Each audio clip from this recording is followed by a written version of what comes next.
Iya Chukwudi, if you know you no wan vote for us, siddon for your Omo. MC Oluomo dishes out warning ahead of Saturday's governorship and House of Assembly election. A ti bẹ̀ wọ́n tọ́ba dìbò fún wa ẹjọ́ òṣèjà ẹ lọ bá wọn pé Iya Chukwudi, please if you no wan vote for us, please siddon for Omo. Ó ti yé yín siddon for Omo. Àtọ́mọ nílé kìíní ẹ̀rọ fífẹ́ nílé ẹ̀jẹ̀ àti ìkọlọ̀ ṣe kí ni kálẹ̀ ìdìbò ọ̀dùnkẹ́gbọ̀n pẹ̀sọ́ọ̀dù sí ìjọba. Kò ṣe wàhálà kí lábẹ́ ibi tí ṣe ibi ìsìn wa a lè máa dúró síbẹ̀ Yorùbá wa tó máa tètè dìbẹ̀ láàárọ̀ kí òkè Yorùbá wa kọ́kọ́ ṣe kí ni àkọ́kọ́ dìbò tán.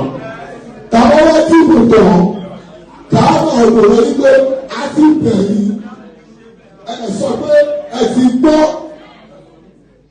tẹ́lá ti ṣe mistake ó má ti yé yín tẹ̀sí ní pé mistake ti ń ṣẹlẹ̀ tẹ́lá tẹ̀pẹ́ ilẹ̀ ní ìdìlọ́wọ́ ó ti yé yín